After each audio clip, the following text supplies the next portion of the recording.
We've had two really significant flood events, widespread flood events, and then several other smaller, more localized events. They've been characterized by really heavy rains and a combination of erosion-related flooding where our streams are moving violently at times and adjusting within their banks. And at the same time, we've had inundation flooding where rivers have come out of their banks and flooded downtown community areas as well as our drinking water and wastewater facilities. The last couple of years have been particularly bad. It's a rain event, about 5 inches of rain. Plainfield was especially hit hard. This apartment building went into the river, washed down the river, plugged up a major Vermont route, Route 2. Mill Street Bridge that got taken out, and this bridge washed away. A large concrete bridge, so Vermont Rural Water Association, some contractors, and the plant operators worked really hard to get this pump set up, get this hose run across cables, and be able to get the wastewater to the plant instead of allowing it to go into the river. And everybody jumped in together to get these crossings, drinking water and wastewater, even though it's temporary, got them back into service fairly quickly. So these two water and wastewater operators, and they'll tell you this, without us would have had a pretty rough time. We brought almost our full staff on site here the first 3 or 4 days. So there was half a dozen of us at least working here, trying to do what we could do. Get the water flowing, the drinking water flowing, and the wastewater sent to the wastewater plant to be treated. For a couple of days until this bridge was repaired, this was our way across the river, was this extension ladder and these planks. And it was kind of a precarious jaunt across this water. But it was our only way to the other side unless we wanted to drive for 45 minutes. They lost a lot of houses. People's houses are full of silt and mud and dirt. No utilities. If they lost electricity and they don't have drinking water, even hose water, to start cleaning stuff up, it's been very discouraging for the homeowners and really heartbreaking to watch them muck around in these basements and try to get them cleaned out with shovels and buckets. It's been pretty intense for them. We flooded 4 times in the last 4 years, 100-year floods. The one in July of 2023 reached this level up here, about 7 feet high. It came over the floodgates, through every penetration in the building, and it basically wiped out everything inside of the plant, from everything electrical right down through to equipment. It was overwhelming. You didn't even know where to start. Everything in it was tossed. The floor was covered in black, gooey mud. The walls are still cracked. We ended up being down for a month before we were operational again. Once we were operational again, it took us about 10 days until we were meeting permit. So the plant is running well and has run well since then.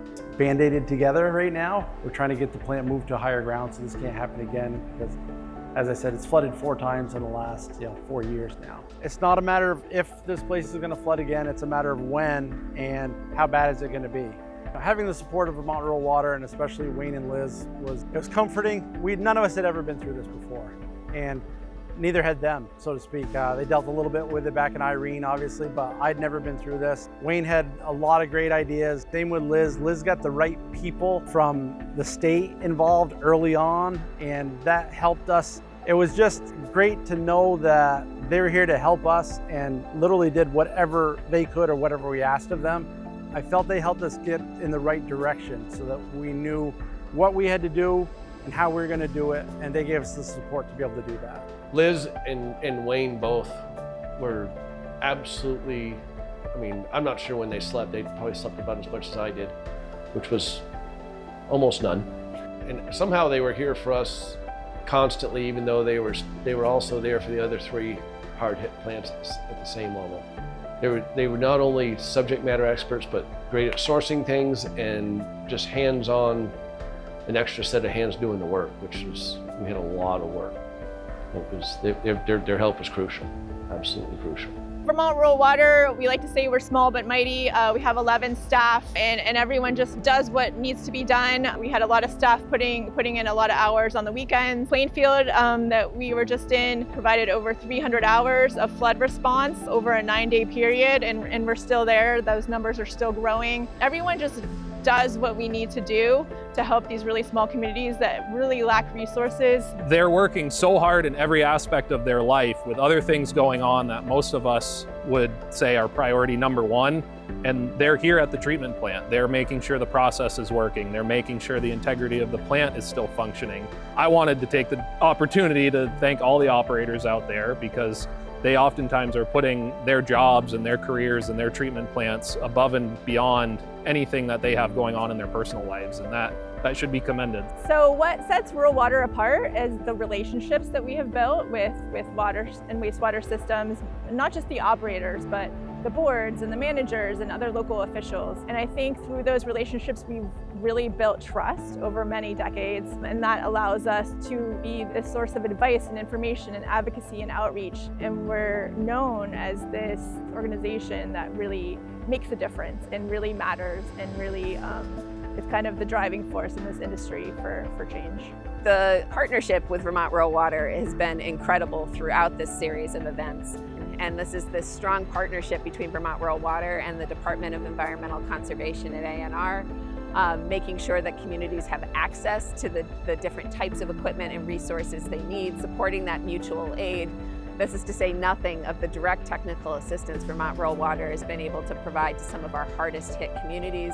In places where you have 1 or 2 licensed operators, the idea that rural water can step in and augment that capacity has just been an incredible gift to some of our hardest hit communities.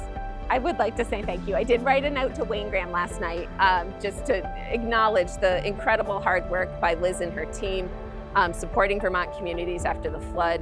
It's a really frantic time, and people don't always show up as their best selves, but Vermont Rural Water does, and I think it is a true gift to these small systems. And frankly, I'm not sure what the systems or what the agency would do without the partnership of Vermont Rural Water.